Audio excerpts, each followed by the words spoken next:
not all hypnotherapy is created equal because there's certain categories of it. Let's talk a little bit about that and explain what the difference is between coming to someone like you who can do what you do and what other people are doing. Most people get hung up around, what they see in stage antics, because the stage hypnotist needs to create the illusion that none of these people are in my power. They have to create the illusion of that, just the same as a stage magician has to create the illusion that rabbits come out of hats and pigeons come out of thin air and money comes out of your ear, right? Dang, I thought you were going to pull some out. I know, I was hoping I could do that. All right. Stage. Yeah, so a stage hypnotist is a hypnotist, or you can get a certification as a master hypnotist. That's simply where a person learns how to hypnotize somebody else and has them go down into a level of trance that we just talked about. Yeah, what stage would you say you were in? Like daydreaming, or which of those stages are hypnotists working in? Those people are normally in the fourth level of hypnosis down, which is called somnambulism. Okay. And a natural somnambulist in the dictionary definition is a sleepwalker. Okay. So these people are normally walking around in a chronic state of trance anyway. And they come up and they want to be part of the show, or they self-select themselves because they want to see what it's like to get the applause or play along. And actually it gives people an excuse to get up and act fun and silly because, hey, I'm hypnotized, I can do Not whatever. my fault. Yeah, exactly. Yeah. So they can have fun with it. And what's amazing, what I've learned from you, is that the stage hypnotist knows how to recognize those people, because those are the ones who are going to give him the best results, Right. or her, and pull them up out of the crowd, and those are the ones they bring in. For the most part, that's who they are. And when they come into the clinic here, we don't necessarily have to hypnotize them because we're pretty much already in trance. We de-hypnotize them. Interesting. Yeah, so we do really about as much de-hypnosis as we do hypnosis. How do people live in that state? Well, there's more and more people doing that all the time. I like to say that we've raised 2 generations of what I call adrenaline junkies.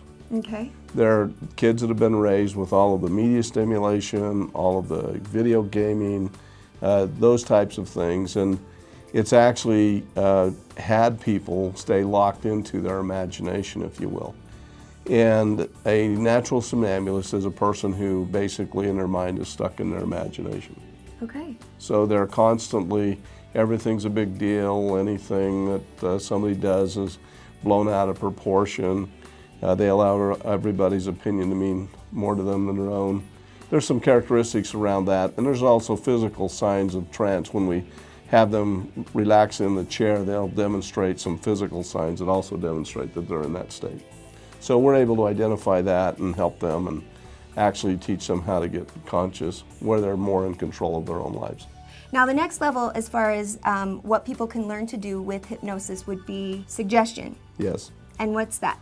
Okay, suggestion hypnotherapy is where, and that's about 85% of what most people are doing out there that's called hypnotherapy. Okay.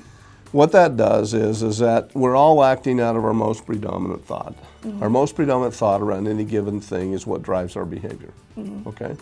So conscious mind, subconscious mind, we have this predominant thought that's lodged there. And as the thought is lodged at this level, people will have them, a hypnotherapist will have them go into trance, get trance access to the subconscious, and then normally what it does is it overlays the existing predominant thought with a new predominant thought. Okay. That's what affirmations are all about, autosuggestions, metaphor, story scripts, guided imagery, are all about replacing if you can, but generally what happens is you get an overlay. Does that make sense? That's why you can buy a tape and do it at home, right? Yeah. So as long as you're listening to the tape and you keep that as your most predominant thought at that point, then you will make those changes accordingly. But the problem is if the underlying original fixed idea or belief system is still in place, even though you've overlaid it and you're now acting out in a new way, if you receive a stimulus back that's similar to what happened in the original belief and it's still intact, then that becomes a more predominant thought again, and people go back and act that out again. It undoes it. You're back at square one. So now you're back at square one again. And so some people have been to hypnotherapy, as they call it, and they've gotten results for a while, and they say, well, yeah, it worked for like 3 or 4 months. And then it just kind of quit. Well, what happens is they had a new stimulus that reactivated the underlying belief. That became the most predominant belief again, and now they act out again with what they did before. It's kind of what happens in yo-yo dieting kind of thing.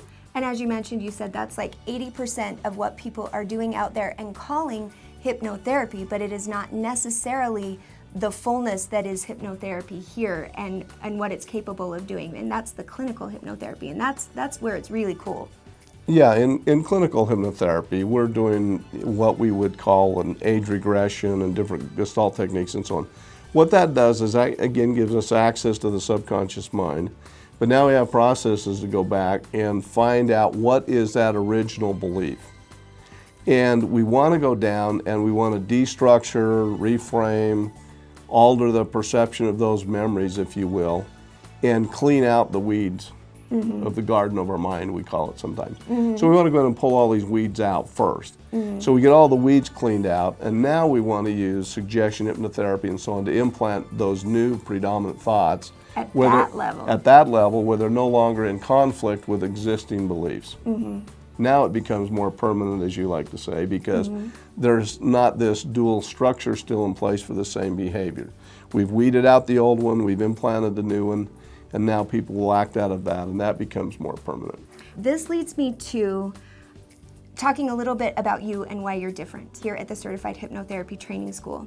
Okay. Because, like we said, there are people who are doing hypnotherapy, so perhaps you have had a chance with one of these tapes and you're like, oh gosh, it didn't help, I didn't lose a pound, I didn't quit smoking, or I didn't feel that much better, or you've actually gone to someone like you mentioned and a few months down the road, those behaviors are back. It is because they are not doing it at the level that you do. You take it even a step further, which is where you at the Certified Hypnotherapy Training School and being Dennis Parker and doing this for the last 25 plus years, you have discovered your own set of protocols. It is what makes you unique, and it's called positive mind management.